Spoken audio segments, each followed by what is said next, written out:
little bit of math.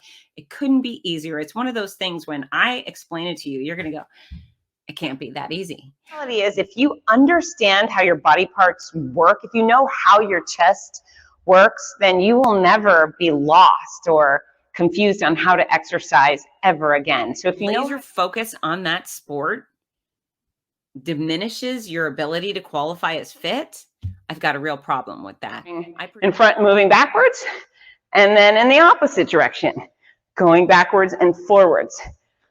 Wonderful way to get this glute medius engaged. Cannot be strong with good stamina, with great balance and flexibility unless you exercise. You cannot be fit without exercise. So know that any which way, because as you move, you are throwing off your balance. You are now, if you go to a coffee shop in the morning and you have a grande latte, you're extending your arm against force.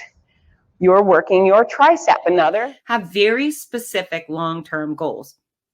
And then let's break them into smaller goals. I really believe in short-term goals. It's a nice